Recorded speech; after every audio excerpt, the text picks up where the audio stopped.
doutor Roberto. Boa noite, tudo bem? Oi, Eliana, tudo bem? Tudo jóia, graças a Tudo Deus. bom. Tá frio em Brasília? Não, muito pelo contrário, tá quente. Não, aqui tá bem frio. Não, Aqui tá aqui bem frio. temos uns Aqui a bons dias de calor temperatura aqui. caiu bastante. Bom, vamos começar para a gente não perder tempo, né? Você tá conseguindo me Então, ouvir?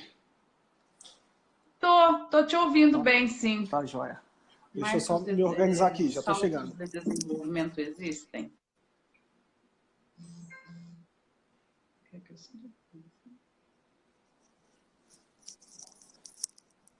Voltei, desculpa, Eliana.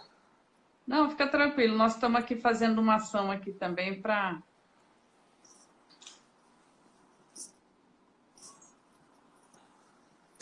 Eliana, olha só, posso começar? Só um momentinho. Estou Tá só bom, fixando aqui o nosso tema aqui. Só um momentinho. tá, tô tranquilo.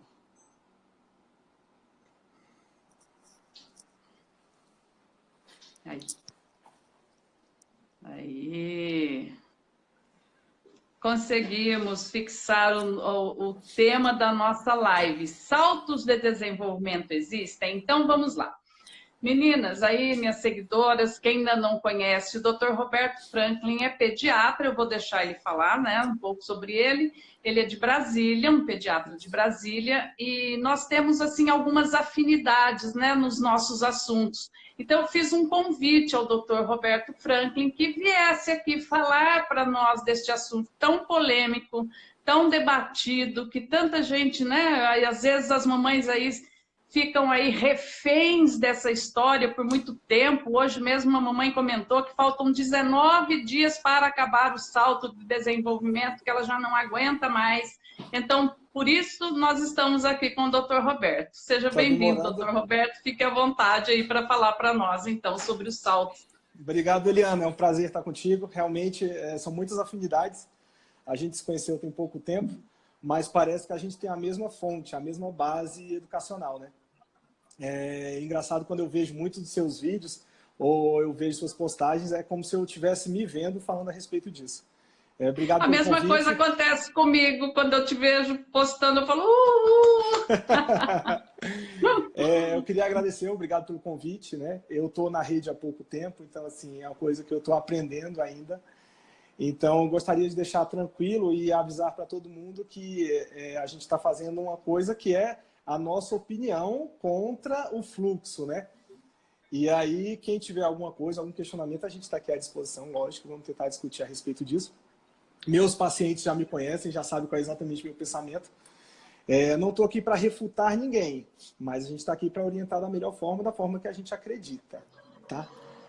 Todo mundo está conseguindo me ouvir? Porque é a primeira vez que eu estou com fone de ouvido. Né? Eu normalmente falo sem fones, mas se alguém tiver ruim o som, me fala antes, tá bom? Você eu consegue me estou ouvir, te Eliana? ouvindo bem. Perfeito, então vamos começar.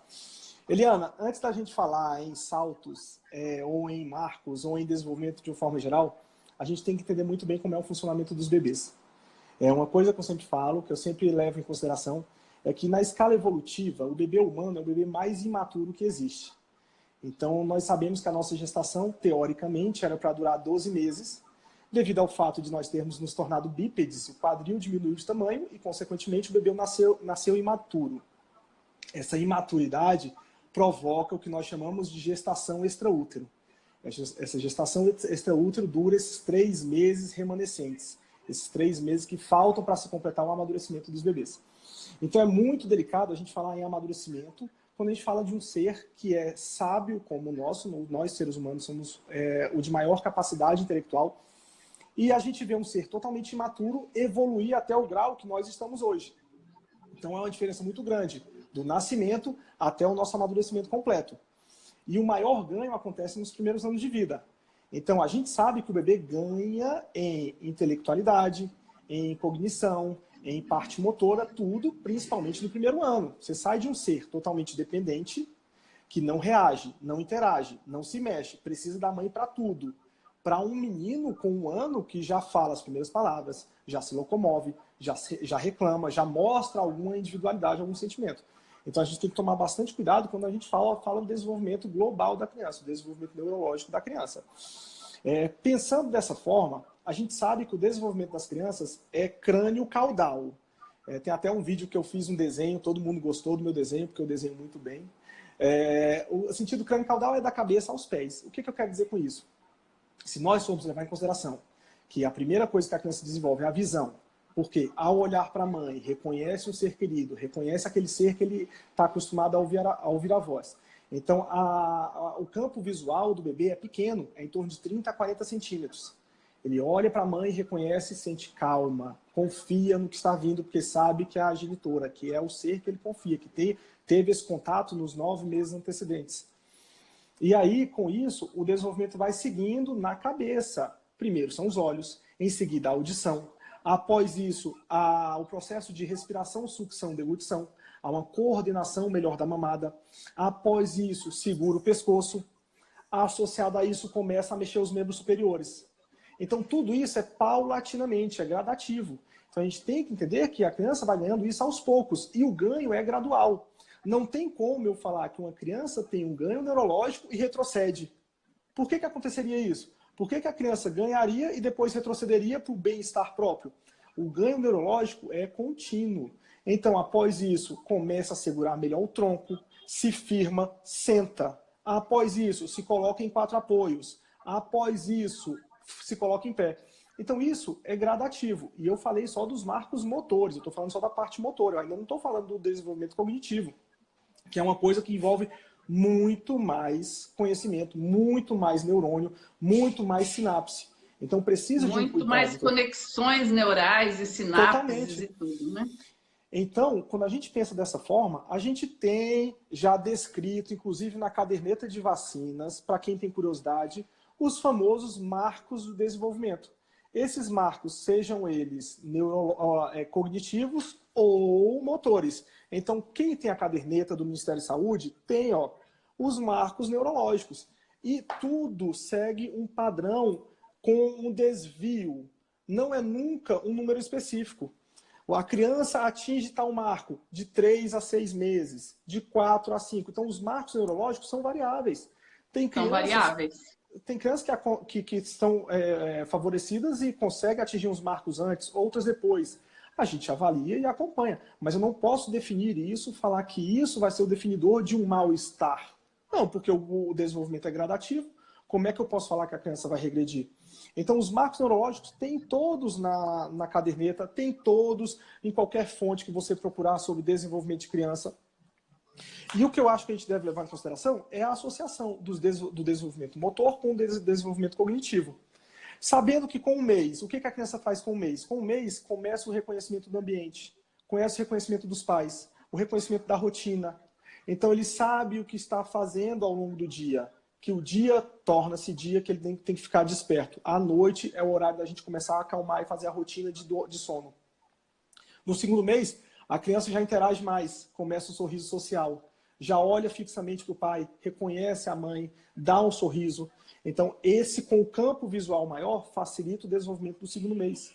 A audição já está mais perceptível, ele associa som e imagem, então fica tudo mais fácil para o reconhecimento do ambiente.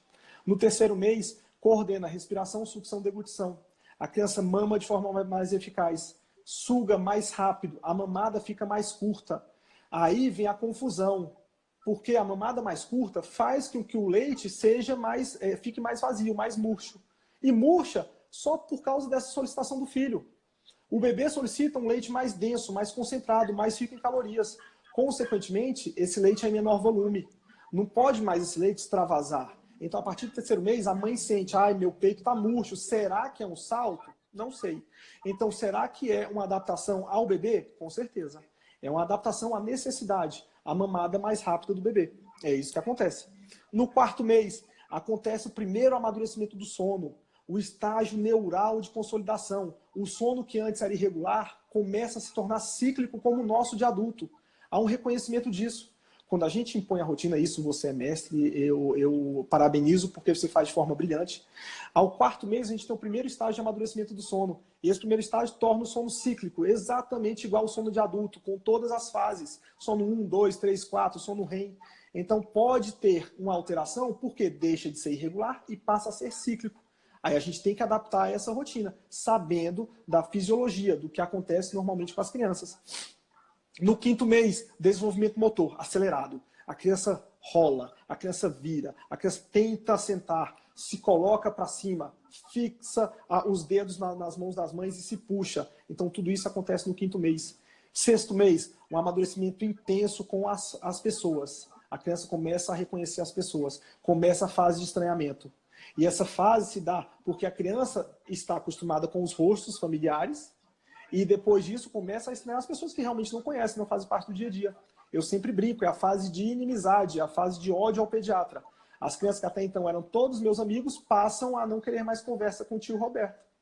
Só volta a amizade com 2 anos. Então eu fico num leque de 18 meses sem ser amigo das crianças mais. É normal, acontece isso. A fase de estranhamento dura tudo isso. Com 2 anos, o amadurecimento neurológico faz com que a criança reconheça o ambiente, reconheça o local, reconheça a pessoa e saiba que eu não vou fazer mal a eles. Consequentemente, a gente já se adapta a uma outra alteração neurológica, a independência, a autonomia, a uma fase que depois a gente denomina que as mães gostam. Dos 7 aos 9 meses, começa a quebra do vínculo com a mãe. A mãe começa a se sentir preterida, que vem um nome que todo mundo gosta, que é a tal da angústia, ou síndrome de separação. Acontece isso porque... Angústia da separação, que é um nome cruel, né, para as mães, porque elas interpretam isso completamente diferente do que na realidade quer dizer. E isso acontece porque a criança começa a se desvencilhar da mãe, começa a se ver um ser único, individual. Quando está com a mãe, é o bem-estar, é o prazer. Quando está sem a mãe, é o terror. E isso acontece devido ao amadurecimento neurológico. É muito comum acontecer.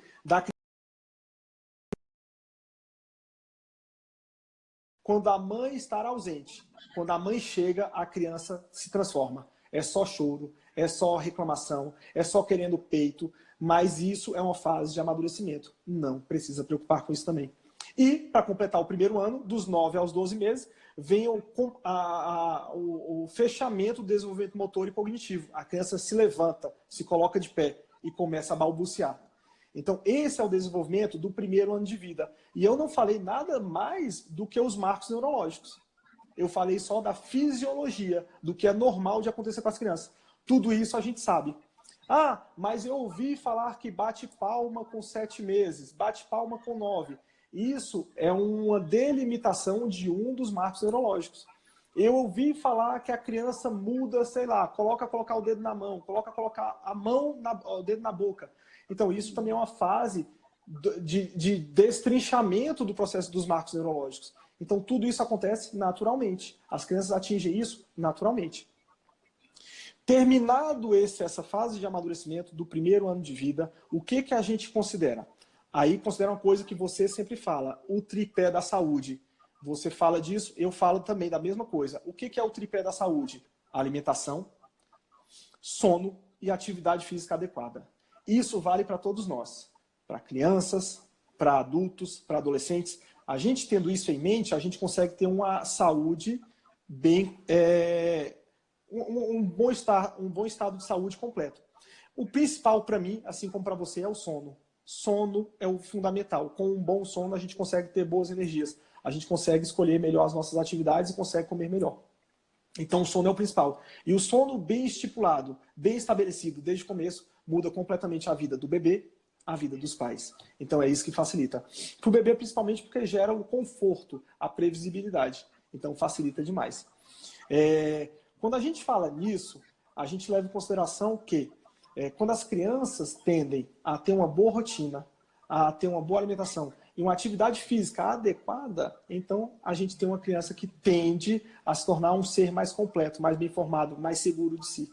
Então facilita. Tem umas coisas que eu vejo, Eliana, que você vê também, que eu tenho certeza que você vê, que são novidades para nós. Eu, por exemplo, eu sou teoricamente da geração mais nova de pediatras, mas quando eu estudei, tinha alguns termos, quer dizer, quando eu estudei não tinha alguns termos que são usados hoje em dia.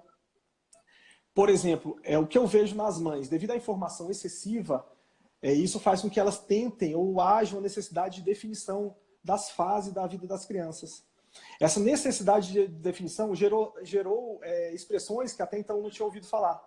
Quais são as principais expressões que eu já ouvi falar, que você também deve ter ouvido, que as mães todas já leram a respeito? São os saltos de desenvolvimento, os picos de crescimento, a angústia de separação. Todos se relacionam com o processo de amadurecimento neurológico. Tem um novo que eu aprendi este ano, que é a sucção não nutritiva. Ah, agora tem essa. Além disso, tem um reflexo de Gag. E, além disso, amadurecendo, chega nas fases do Terrible Two. Então, assim, isso eu interpreto como uma necessidade, né, uma vontade de achar soluções, tentar resolver problemas. Por que eu falo dessa forma? Porque a gente quer facilitar a nossa vida. Consequentemente, a gente busca um manual de instrução para tudo, inclusive para como criar seu bebê. Não tem manual de instrução. Cada bebê se comporta de uma forma diferente e a gente sabe dos padrões, que foi isso exatamente que eu falei. Sabendo dos padrões, fica muito mais fácil da gente lidar com a criança. Quando a gente não sabe dos padrões, fica tentando buscar culpado, aí a gente coloca a culpa, o meu filho está com reflexo de Gag. Eu pergunto, o que é o reflexo de Gag? É uma forma de defesa normal do organismo, um engasgo, principalmente quando começa a comer. Comum, isso acontece. Reflexo de desengasgo. Aí colocaram o nome de reflexo de Gag. Sucção não nutritiva é simplesmente a sua última live, a que você fez com relação à chupeta. Reflexo de Gag é a necessidade de sucção. Só isso. Reflexo de Gag não. A sucção não nutritiva, desculpa. A sucção não nutritiva nada mais é do que a necessidade de sucção. O reflexo de sucção que é muito presente, principalmente nos 3 primeiros meses.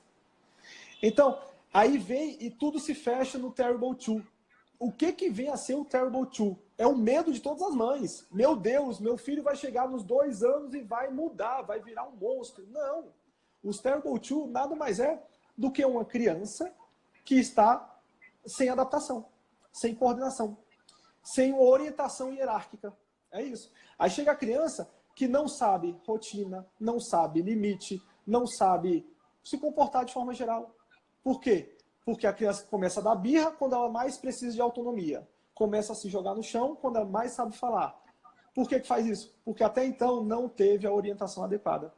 Isso é que é o famoso Terrible Two, que todo mundo teme, mas é uma coisa simples, porque o Terrible Two é a soma do Terrible 1 mês, 2 meses, 3 meses, 4 meses, a criança chega sem orientação nenhuma. Tá? Eu digo muito isso nos webinários. A criança vem sem limite, vem atropelando, vem. Quando chega aos 2 anos, ela já sabe o que fazer com tudo isso que ela não aprendeu. Exatamente. Aí dificulta. Como é que você vai fazer uma orientação? Como é que você vai educar uma criança que até 2 anos está perdida, não teve orientação nenhuma? Mama livremente, faz as atividades livremente, dorme livremente, então fica muito mais difícil. Esse é o meu pensamento. Eliana, aí chegando no ponto principal da live, que é os saltos de desenvolvimento. Existem ou não existem? Por tudo que eu falei, você sabe minha opinião, eu particularmente não acredito em saltos de desenvolvimento. Por que eu não acredito em saltos de desenvolvimento? Porque é uma tentativa de definição tentando fazer um desmembramento dos marcos neurológicos. Então, os marcos neurológicos, a gente sabe como é a fisiologia. Os saltos de desenvolvimento pega outros períodos, criou-se uma lenda em cima deles, que é a tal das semanas mágicas, e que eu já li a respeito, tem saltos que duram até 4 semanas. Como que pode? E além disso, é dito que a criança num salto de desenvolvimento pode regredir. Como que uma criança que tem constante grau de amadurecimento vai regredir? Vai deixar de fazer o que fazia? Não deixa o neurônio que for formado, a sinapse que for formada, não vai deixar de existir para depois existir novamente. Graças a Deus, né? Que não acontece assim. Eu não sei se suas seguidoras já viram alguns vídeos meus. Tem um vídeo que eu falo sobre isso. Eu falo exatamente de forma simples, resumida, o que eu falo para os meus pacientes. Por que eu não acredito na teoria dos saltos? Porque a teoria dos saltos, para mim, é muito simplificada. É muito fácil da gente orientar, acreditando que seja uma coisa feita em camadas. Eu acredito, é exatamente o mesmo gráfico que eu fiz no meu vídeo, eu acredito no desenvolvimento contínuo. O que eu quero dizer com isso? A criança vai galgando, vai amadurecendo, vai conquistando paulatinamente. A criança não segura o pescoço, mas ela começa a mexer. Aí vai subindo, segurou o pescoço. A criança não fala, mas começa a balbuciar. E depois começa a falar. A teoria de saltos, a meu ver, funciona de um jeito que eu não tenho como acreditar, porque ela funciona como uma escada. A criança num dia não faz uma coisa, no outro dia faz. Como que é possível isso? Um salto. Então, por esse motivo, eu não acredito na teoria dos saltos. Eu acho que ela é uma boa tentativa de definição para acalmar o coração das mães, que buscam incessantemente alguma coisa, que buscam motivos, que buscam razões, que buscam um manual de instruções que não há, para crianças não há. Tanto que eu falo dessa forma, sem querer agredir ninguém, sem querer falar mal de ninguém, mas é uma opinião totalmente pessoal. Se fosse um problema, se os saltos fossem realmente importantes, haveria uma avaliação neurológica para isso. Tanto que as orientações, quando a gente fala dos saltos de desenvolvimento, é calma, mãezinha, calma, o seu bebê vai voltar ao normal. Então, isso nada mais é do que uma fase de amadurecimento. Eu não defino dessa forma, porque eu acredito que não há alteração neurológica que necessite uma avaliação pediátrica, que tudo volta ao normal. Agora, doutor, é preciso dizer que os marcos de desenvolvimento são científicos, certo? Sim, Eles sim. servem para que os pediatras, as pessoas que trabalham, as terapeutas ocupacionais, os pediatras, enfim, todos os profissionais, que trabalhamos com bebê, tenhamos uma observação objetiva sobre ele, em que momento da vida dele ele está e o que ele é capaz de fazer, para que a gente não exija nem mais do que ele consegue fazer e nem menos do que ele já é capaz de fazer. Agora, os saltos de desenvolvimento, eles não são científicos, é uma teoria, né, de um casal de médicos que escreveu um livro e alguém aqui no Brasil traduziu, e fala-se muito mais aqui em salto de desenvolvimento do que fora. Quando eu viajo para as minhas consultorias, eu não vejo essa aflição com salto lá fora, né? Por quê? Porque não é uma coisa científica. Os marcos, sim, são científicos. Sim. Mas os saltos de desenvolvimento não há uma comprovação científica, até porque está enquadrado aí dentro disso que o senhor está dizendo. Eu acho que é isso que a gente deve levar em consideração. Tanto é tão comprovado cientificamente que está amplamente divulgado e também está na caderneta de vacina. É fácil da gente conferir. Agora, o que a gente tem que levar em consideração? Tem algumas coisas que não são colocadas lá, porque é uma avaliação individualizada. Você percebe quando seu filho está amadurecendo, você percebe quando seu filho não está amadurecendo. E, lógico, junto com o profissional. O que a gente tem que ter em consideração, o que a gente tem que saber, é que há marcos importantes e esses marcos são levados em consideração para acompanhar o desenvolvimento neurológico. Um atraso do marco, e isso é importante, um atraso do desenvolvimento motor, uma criança que não senta aos 11 meses, aos 12 meses, opa, tem alguma coisa que chama atenção. Uma criança que não balbucia com 1 ano e meio, tem alguma coisa que chama atenção. Eu falo dessa forma porque pode ter um atraso, mas não ter um problema. Certo dia eu atendi um paciente que não tinha convívio social nenhum por problema familiar, quando eu trabalhava na rede pública. E aí a família vivia em situação precária e as crianças da família se comportavam como animais. Porque os cuidadores não se comportavam de certa forma, a casa era imunda, era realmente como se fosse um habitat, um ambiente de animais. As crianças não interagiam, não contactuavam, não sabiam expressões básicas. Então, assim, a gente sabe disso. Esses são marcos neurológicos que não foram atingidos. Quando houve a estimulação adequada, quando a gente interviu, as crianças passaram a desenvolver. Então, os marcos a gente deve ficar atento, sim. Mas levar em consideração uma alteração. Será, quando a gente fala em salto, será que não é aquilo que a gente sempre conversa? A questão do estímulo excessivo? A questão de uma orientação, de uma mudança na rotina, de alguma coisa que foi feita de forma diferente? Eu tenho uma teoria que eu venho comprovando ao longo desses 10 anos, né, de consultorias presenciais. Eu percebo que quando eu chego na residência, a mamãe, eu pergunto quando foi que você começou a ter problema. Às vezes ele vinha dormindo bem, ela diz assim, aos 4 meses, que é exatamente, né, quando aos 4 meses ele desandou, o sono dele desandou e tal. E aí eu percebo o seguinte, a mamãe tem dificuldade de perceber, porque o bebê muda mensalmente até os 6 meses de idade, a rotina dele muda mensalmente. Ela aprendeu ali nos 2 meses, 3 meses, o tempo de intervalo de sono, da janelinha de sono do bebê. Um exemplo. Ele chega aos 4 meses, ela continua tentando colocá-lo para dormir com 1h30, ou com aquele tempo, às vezes ela nem sabe exatamente quanto tempo, mas né, dentro daquilo que ela havia aprendido, só que ele já mudou, ele cresceu, ele já está fazendo um intervalo de sono maior. E ela demora aí 7, 10 dias para perceber isto.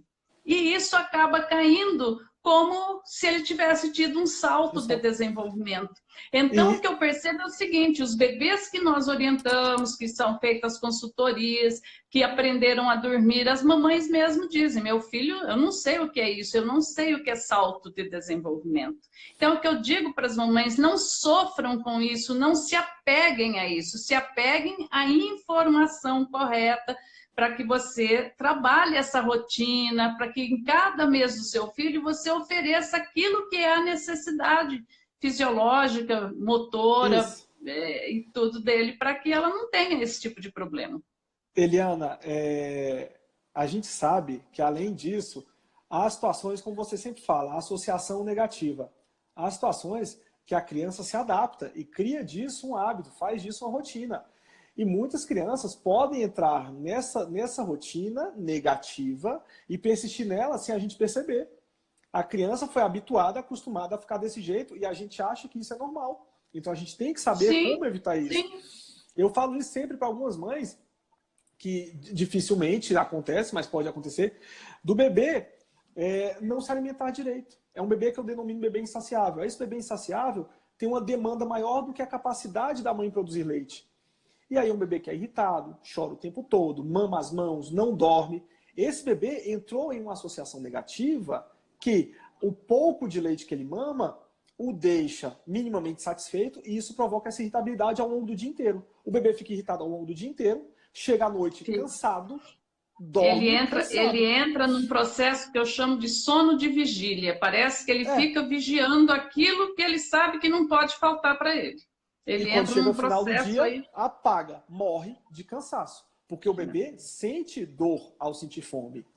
Então ele chega nesse processo de estresse intenso e aí as mães não percebem. Acham que é qualquer outro motivo, menos a fome. O mesmo acontece com o sono. Quando a gente fala no tripé da saúde, é sono, é fome e é a restrição de atividade adequada. Então tudo isso provoca alteração na saúde do bebê. A gente tem que tomar muito cuidado com isso.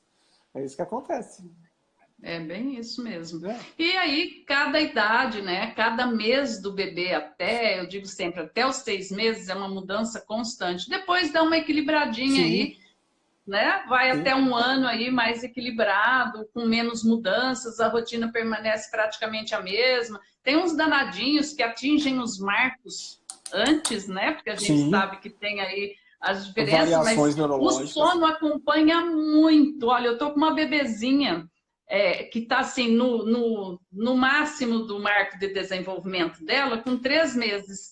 E a gente leva aí uns 3, 4 dias para a gente conhecer o bebê. Então, nós começamos a consultoria dela e eu falei, opa, essa bebê né?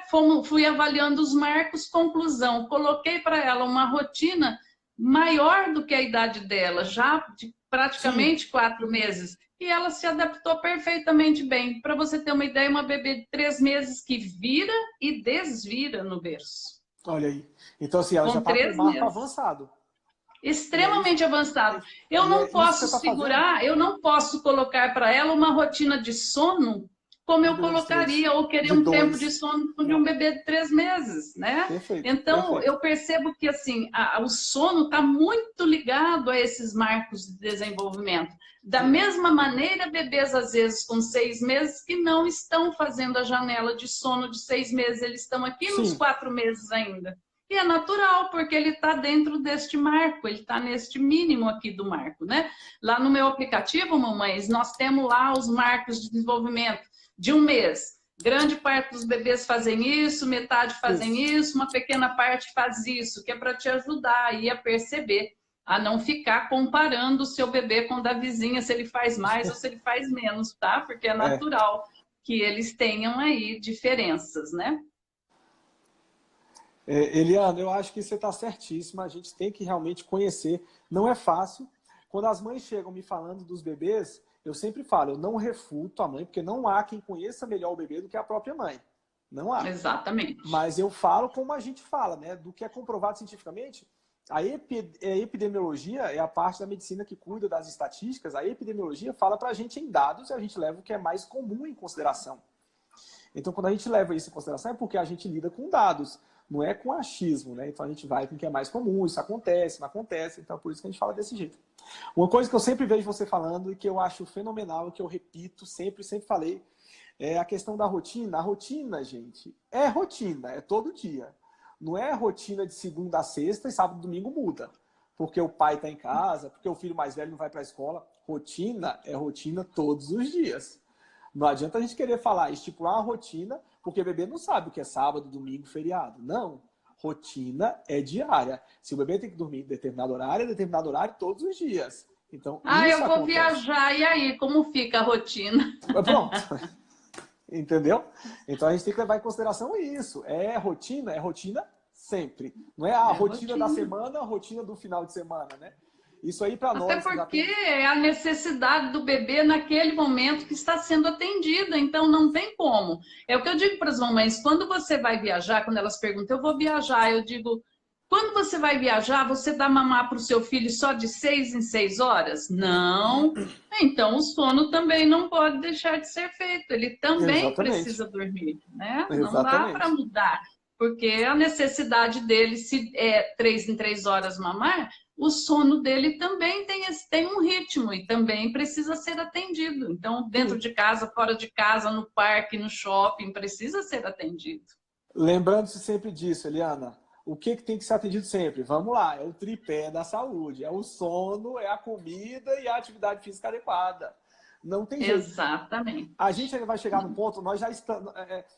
são coisas básicas, são coisas que o ser humano fazia desde sempre, desde as nossas avós, nossas tatravós, todo mundo já fazia, todo mundo gostava de comer bem, gostava de dormir bem e tem que ter uma atividade física. Então, assim, as pessoas esquecem de usar o senso comum, usar o que Deus nos deu, usar o que a natureza fala. Hoje a gente se apega muito a informações virtuais, superficiais, e esquece que Deus nos deu o discernimento para a gente saber diferenciar essas coisas. Tá havendo muita prescrição da maternidade, né? Isso é que está levando as mães à loucura total. Está havendo uma prescrição de maternidade, aí uma corrente pega para um lado e é só aquilo, e a outra pega para o outro e é só aquilo. E eu digo sempre, os bebês têm tudo que eles precisam para se desenvolver, basta que a gente não atrapalhe. Exatamente. Pronto. Isso Põe que no você chão falou...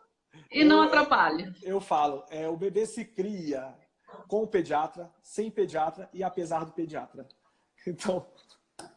Exatamente. Então eu digo para as mamães, a partir com 4 meses, começa a manter seu bebê no carrinho, leva ele para tomar café com você, mas no carrinho dele. Vai fazer sua higiene pela manhã no banheiro, mas leva no carrinho, deixa ele no carrinho dele, começa a trabalhar essa independência, essa autonomia, né? E depois, chão, comece a colocar no chão. Aí alguém outro dia disse assim, se eu quisesse colocar meu bebê no chão, eu comprava um tapete, eu não ia ter um filho. Eu disse, que pena, porque lugar de bebê se desenvolver é no chão. É no chão que ele desenvolve uma série de experiências motoras que nós não temos condição de fazer com ele se ele estiver no colo. E assim mesmo, ele não deixa de fazer, ele pode atrasar um pouco, ficar mais irritado, ficar um bebê mais dependente, mais uma hora ele vai conseguir fazer, né? É o que eu chamo de bebê bolsa. Às vezes chega esse bebê no consultório, só no colo, não sai por nada, é o bebê bolsa, só falta a alça nele, né? É o bebê bolsa. Então, e isso tudo, existe aí algumas correntes defendendo isto, que tem que ficar dia e noite no colo. A diferença de um bebê com autonomia para o seu momento, para o seu tempo. Não se pode exigir mais do que ele pode dar também. Mas um bebê que se desenvolve naturalmente, que a gente observa que ele está fazendo tudo aquilo que ele é capaz de fazer, que ele vai para o chão, que ele consegue se concentrar num brinquedo, que ele consegue brincar sozinho com 7 meses, 8 meses, é totalmente diferente, é outro bebê, né? Então eu mostro para as mamães, eu falo, olha, às vezes eu chego, o bebê não vai para o chão ou só fica com a mamãe em cima, eu digo, dá meio metro de espaço para ele, né? Não atende a todo chamado, né? Vamos sair um pouquinho de cima, vamos sentar 20 centímetros, depois meio metro longe dele, vamos deixar... No terceiro dia é outra criança, já está brincando, já está se interessando, já adquiriu outros movimentos, movimento de pinça, movimento... Então, é isso, a gente não pode, né, interferir aí e limitar o desenvolvimento dos bebês com a nossa super proteção. Então, a gente fica muito aflita hoje. Antigamente, as mães, quando tinham um filho, já tinham cuidado de 2, 3 bebês da família. Hoje, não mais, né? Então, essa maternidade intuitiva, ela está se perdendo. E isso está fazendo um mal danado para as mamães. Elas ficam muito aflitas, muito perdidas, sem saber o que fazer. E acham que manter um bebê no colo o tempo todo, ou mamando o tempo todo, ou dormindo junto, que é assim que é o bom de criar um filho. E não é, para a vidinha dele, não é o bom, não é isso, né? Agora, é aquilo que você sempre diz também, doutor Roberto. Seu filho, suas regras. É você quem manda, é você quem escolhe como você vai criar o seu filho. O que a gente faz aqui é procurar trazer informações, orientar, informações sensatas, corretas, para que as mães aí consigam, né, ter aí uma maternidade mais leve, uma coisa mais com mais saúde, com mais tranquilidade, porque tem mamães aí acabadas, né? Esgotadas, pensando, meu Deus, eu nunca mais vou retomar a minha vida, eu nunca mais pude tomar um banho, e não precisa ser assim. Não posso sair, não posso ir para o restaurante, não posso viajar. Não posso sair, não posso ir para o restaurante, não posso... Pode. Não é bem assim. Com filho a gente pode fazer tudo. Exatamente. O controle estando na nossa mão, né, nós estamos no controle. E aí não tem problema. O bebê pode ir para o shopping no final de semana, passear uma tarde e dormir, fazer sua soneca no carrinho. Pode. Ah, mas ele não vai fazer 2 horas? Ok, mas ele fez 1 hora. No dia seguinte você retoma, não tem problema. É isso mesmo, Eliana. Deixa eu pegar aqui algumas perguntas para a gente responder aqui algumas mamães. Minha bebê tem 1 ano e 7 meses, nunca dormiu uma noite inteira. Acorda a noite toda para mamar. Durante o dia não come quase nada. Posso fazer o desmame noturno ou ela sente fome, por isso mama a noite inteira? A bola está contigo. Eu vou falar a minha parte e você fala a sua, né? A minha parte é a questão do webinário, eu deixo com você. Por favor, faça o webinário da Eliana. Não perca, porque isso é fundamental para a rotina de sono. Agora, a minha parte você perguntou se ainda é fome. A partir de 1 ano, o bebê já tem o mesmo metabolismo de nós, adultos. O bebê já suporta 12 horas em jejum. Então, não é fome. O que eu posso falar não é fome. Eu sou cearense e lá tinha uma mania muito grande da gente falar que bebê que mama muito, come pouco. E isso, lógico, é um reflexo do que acontece. Se ela está mamando em demasia, ela está beliscando um alimento, consequentemente, ela não enche completamente e fica sempre solicitando a cada 2, 3 horas. É um tempo de você fazer uso de um aperitivo. Você não está fazendo refeições completas, porque sempre tem um aperitivo, sempre tem um brinde em seguida. Na minha opinião, eu não concordo com isso. Eu acho que o bebê consegue dormir 10 a 14 horas tranquilamente, dependendo de cada bebê. Ele suporta o mesmo jejum que nós, se nós formos associar o sono ao jejum. Só isso. Se nós associarmos ao jejum, não precisa preocupar com fome. Agora, com relação à rotina, com relação à orientação que você deve fazer, por favor, é com a Eliana, não é comigo não. Mas não precisa preocupar. Eu acho que... aí, só voltando aqui um pouquinho para as mamães não fazerem confusão. Aí no afã do comentário, você disse de 10 a 14 horas. De 10 a 12 horas, né, doutor, de sono noturno? Não, Ou eu falei 14? em jejum. 10 a 14 Em jejum. 10 a 14 horas em jejum. Não é de Ok, sono. tá. Eu falei 10 a 14 de jejum. Ok. Sono, aí depende de cada criança. Porque tem De crianças que têm cada necessidade criança. menor de Ok, sono. Tem crianças que têm tá necessidade maior de certo. sono. Mas Tá 10 a certo. 14 horas de jejum, sim, consegue. Olha só, gente, de 10 a 14 horas em jejum. Então, veja só, Luna, no seu caso, a sua indicação aí é de desmame noturno, tá?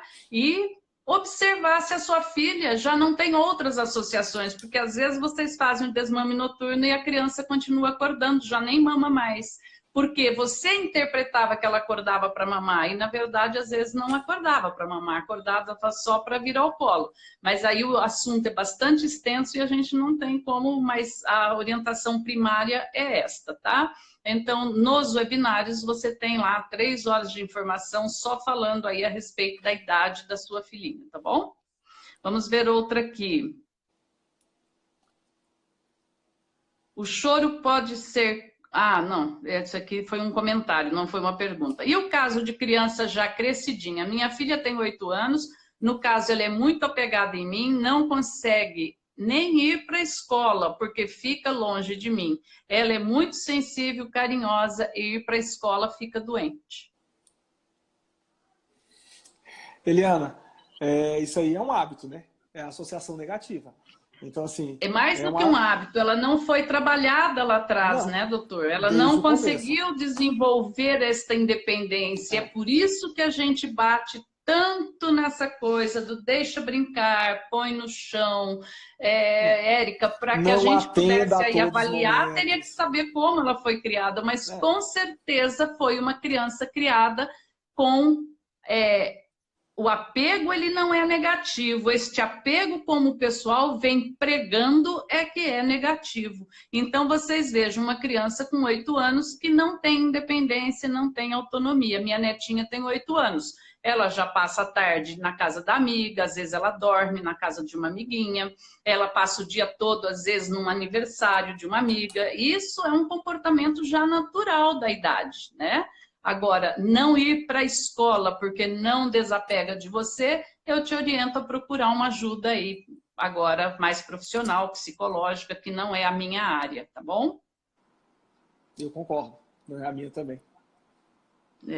Bebê de 12 meses começou a não querer ir para o berço na segunda soneca do dia. Grita, estava tudo ok, fiz o seminário 7 a 12, ficou tudo ótimo e agora essa. O que fazer? Refazer o seu processo. Refaz, né? É aquilo que o doutor falou. Ele regrediu, vamos colocar para frente. Refaz, tá bom? Doutora, a Érica completou aqui, ela é PC. Será que isso tem alguma coisa a ver? Eu não sei o que é PC. Deve ser paralisia cerebral, né? E é outra questão, caso. A gente está falando de crianças normais, então, a gente está falando de criança com uma saúde na normalidade aí. Nós não estamos falando das exceções, Érica, exatamente. Tá bom? Então assim, retiramos tudo aquilo que nós dissemos e aí realmente você precisa procurar uma ajuda profissional, totalmente, tá bom? Totalmente, aí sim. A gente quando fala nisso, a gente não fala em crianças com alterações comportamentais, alterações de hiperatividade, alterações de déficit de atenção, alterações de comportamento. Não, a gente não está falando nada disso. A gente está falando de bebês normais. Então, assim, acredito eu que todos os bebês estejam sendo acompanhados por pediatras e, consequentemente, a gente consegue fazer uma avaliação melhor e falar se o bebê tem ou não tem alguma patologia, algum diagnóstico. Mas falando em bebês normais, é o que a gente está conversando, aí sim, não é motivo para preocupação, não.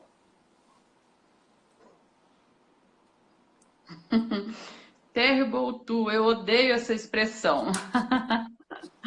É preciso manter a consistência mesmo nas sonecas, ok? Fantástica a abordagem do pediatra. É possível ter acesso novamente a esse vídeo? Vai ficar gravado, vai ficar por 24 horas aqui no perfil, né? No Stories, e a gente vai disponibilizar depois também no YouTube, tá certo? Até eu quero esse vídeo, por favor. Tá certo, te mando. Assim que a gente baixar. Hoje foi uma correria aqui atrás de aplicativo que baixasse live, sim, porque é meio automático, né? É complicado fazer automático nos 2 lugares e não deu certo. Aqui em casa sempre tivemos rotina. Acho até que sou bem dura e Caxias com minha filha. Ainda assim estamos vivendo o Terrible two. ela está super agitada e quer colocar as regras. Não permito, claro. É porque também, aos 2 anos, a gente sabe, né, que a criança já tem uma compreensão maior, ela já Sim. sabe lutar por aquilo que ela quer. É diferente, tá? Uma reação por falta de limite é diferente da reação da criança querer adquirir mais independência, mais autonomia. Sim. Precisa ter esse bom senso aí de não enquadrar as crianças todas, né, da mesma maneira, da mesma forma, porque não é assim que acontece, né? Sim. O pessoal está desesperado pedindo para salvar a live. Sim, nós vamos salvar, tá bom? A gente sempre salva. Vamos ver aqui. Eu pensei que birra fosse uma coisa normal das crianças. Quer dizer que é falta de controle dos pais? Então errei muito. Ô, Luna, nem tanto ao mar, nem tanto à terra. Vamos aí, sabe? É o que eu acabei de dizer. Algumas birras são, outras é só mais um marco de desenvolvimento aí do bebê, é mais um momento da vida dele. Claro que eles ficam mais exigentes aos 2 anos, né? Então, o que explica essa regressão de sono aos 4 meses? Gabriela, é exatamente o que o doutor falou. Aos 4 meses de idade, existe a primeira maturidade cerebral aí com relação ao sono. Quer repetir, doutor, para a Gabriela, o que acontece aos 4 meses? A gente passa de um sono irregular, sem ciclos, e começa a ter um sono cíclico a partir dos 4 meses. O sono é exatamente como o nosso, que se dá nos ciclos de sono. Fase 1, 2, 3, 4 e sono REM. Então, o amadurecimento tende a se completar por volta de 4 meses. É isso que acontece, devido à sinapse, à formação neural, formação neurológica. Até os 4 meses o sono ainda é um pouquinho irregular. A partir dos 4 meses a gente consolida os estágios de sono, as fases de sono. É isso que acontece. Isso. Esta é a parte fisiológica e tem a parte comportamental, que aos 4 meses ele também começa a perceber bastante coisa, ele começa a usar aquilo que ele aprendeu. Então, se ele aprendeu que dormir no colo era o correto, aos 4 meses ele vai ficar muito mais exigente, muito mais persistente. Você tem lá no meu IGTV um vídeo falando sobre a regressão de sono aos 4 meses, tá? O porquê que isso acontece. O bebê vai dormindo bem e aos 4 meses ele deixa de dormir. Aí é hora de você atuar. Isto não vai passar sozinho. Pode passar? Pode, porque o ser humano ele tem aí suas diversas condições de adaptação, mas nem sempre passa sozinho, tá? Sim, isso que você falou está certíssimo. Tem realmente essa alteração comportamental que eles começam a perceber o que é agradável para eles. É agradável ficar no colo, lógico, quero o colo. Exatamente. Aqui a outra mamãe perguntando também como se explica a mudança brusca do sono. É exatamente isso que nós acabamos de dizer aqui. Cheguei aos 4 meses, sono endoidou. Gente, é natural e comum acontecer isso. Não é só com vocês que acontece, viu?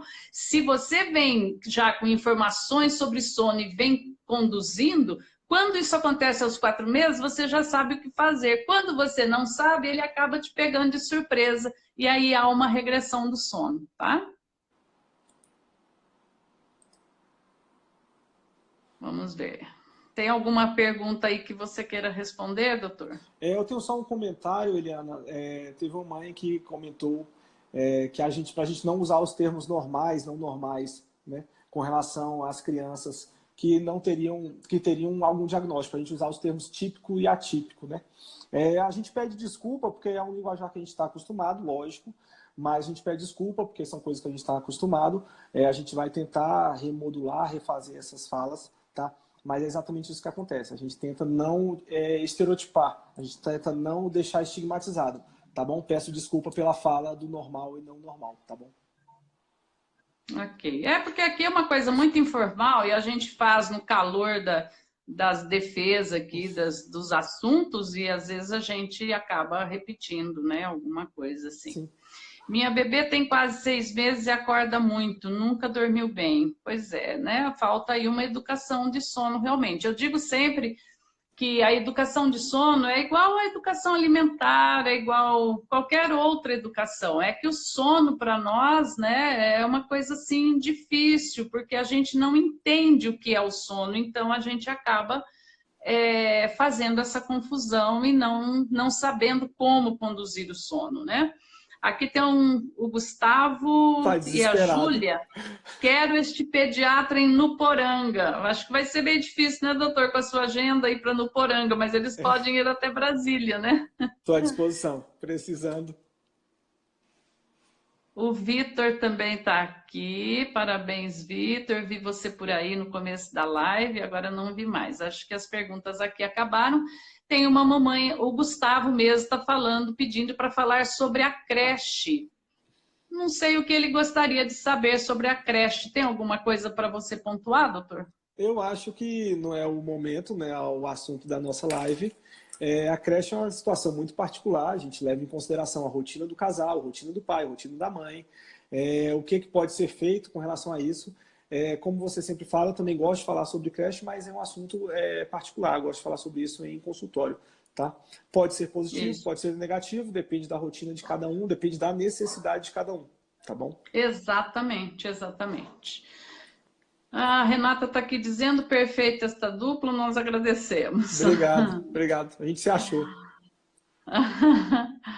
Vamos aí ver se a gente desenvolve uns trabalhos, Sim, né, sim, juntos, sim. fazendo com que...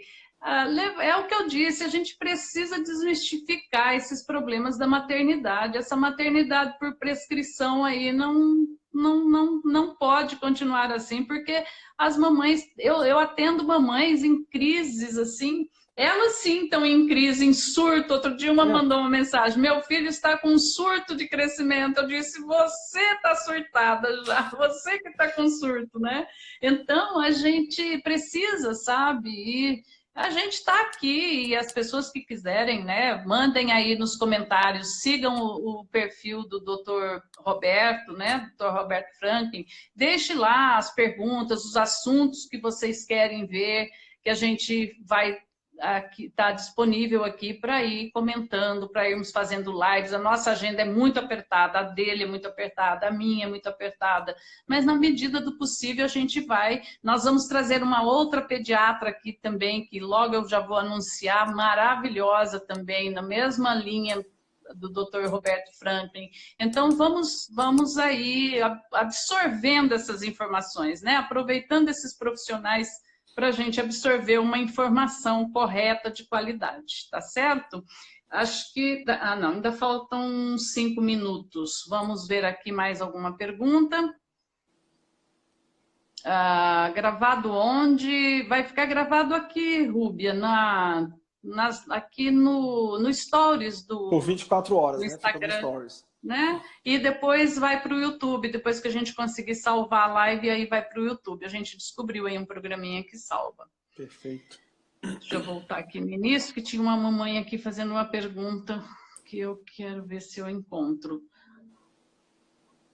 Olha, minha bebê está com 3 meses e 6 dias e está chorando muito para dormir, parecendo um sono de dor. Isso é normal, pois nunca foi assim. E só quando eu pego para ninar que ela dorme. O que faço para melhorar?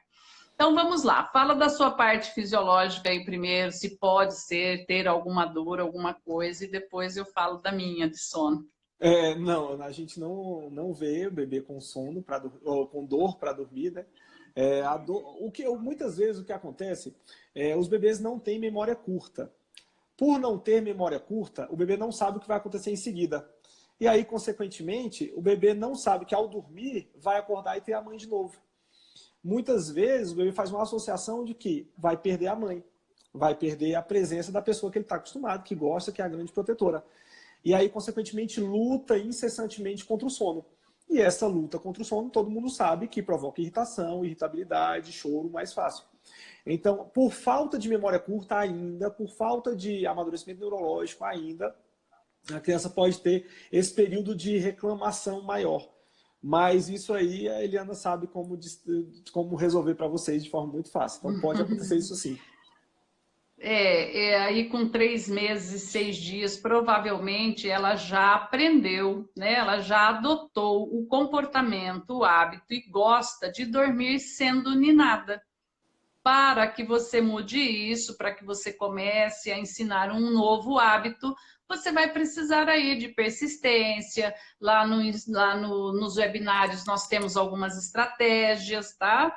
E isso é gradativo, é todo dia você fazer da mesma forma. Gente, nossa live vai se encerrar, faltam 19 segundos restantes. Eu deixo um beijo para vocês, agradeço muito, doutor Roberto, e nós vamos lhe convidar para novos assuntos em breve, doutor Roberto. Com certeza.